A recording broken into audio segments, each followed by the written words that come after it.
ആലപ്പുഴയിലെ ഹൈബ്രിഡ് കഞ്ചാവ് കേസിൽ ഒരാൾ കൂടി പിടിയിൽ. തസ്ലീമ സുൽത്താനയുടെ ഭർത്താവ് സുൽത്താനാണ് പിടിയിലായത്.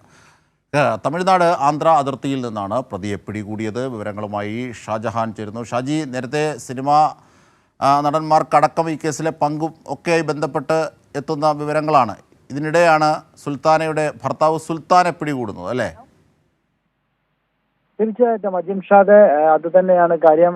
തസ്ലീമ സുൽത്താനെ പിടികൂടുന്ന ഘട്ടത്തിൽ തന്നെ ഭർത്താവും ഒപ്പം ഉണ്ടായിരുന്നു. പക്ഷെ അന്ന് ഇയാൾ രക്ഷപ്പെടുകയായിരുന്നു. പിന്നീട് ഈ തസ്ലീമയുടെ ഫോൺ രേഖകളും അതോടൊപ്പം തന്നെ ബാങ്ക് അക്കൗണ്ടുകളും പരിശോധിച്ചപ്പോഴാണ് ഇയാൾക്കും സുൽത്താനയ്ക്കും ഇതിൻ്റെ അകത്ത് വളരെ നിർണായകമായ പങ്കുണ്ട് എന്ന് വ്യക്തമാകുന്നത്. അതിന്റെ അടിസ്ഥാനത്തിലാണ് എക്സൈസ് സംഘം ഇയാൾക്ക് വേണ്ടിയുള്ള തിരച്ചിൽ നടത്തുകയും ഇയാളെ പിടികൂടുകയും ചെയ്തിരിക്കുന്നത്. എന്തായാലും ഇന്ന് വൈകിട്ടോ അല്ലെങ്കിൽ നാളെ പുലർച്ചയോടുകൂടി ഇയാളെ ആലപ്പുഴയിൽ എത്തിക്കും. ഈ സംഘവുമായി ബന്ധപ്പെട്ട് കൂടുതൽ ആളുകൾ ഇനിയും പിടികൂടാനുണ്ട് എന്നാണ് എക്സൈസ് പറയുന്നത്. നേരത്തെ സിനിമാ മേഖലയിലുള്ളവരുമായിട്ടുള്ള ബന്ധമുണ്ടായിരുന്നു.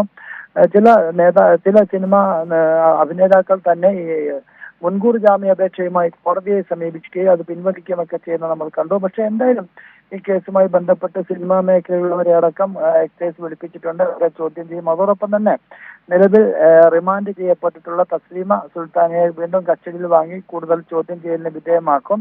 എന്തായാലും ടൂറിസം മേഖലയിലും സിനിമാ മേഖലയിലും അടക്കം മയക്കുമരുന്നുകൾ, ഹൈബ്രിഡ് കഞ്ചാവ് അടക്കം വിതരണം ചെയ്യുന്ന ഈ സംഘത്തെക്കുറിച്ച് കൂടുതൽ വിവരങ്ങൾ എക്സൈസിന് ലഭ്യമായിട്ടുണ്ട്. അതിന്റെ അടിസ്ഥാനത്തിലാണ് കഴിഞ്ഞ ഒരാഴ്ചയായിട്ട് ഇവർക്കായിട്ടുള്ള തെരച്ചിൽ എക്സൈസ് നടത്തി വരുന്നത്.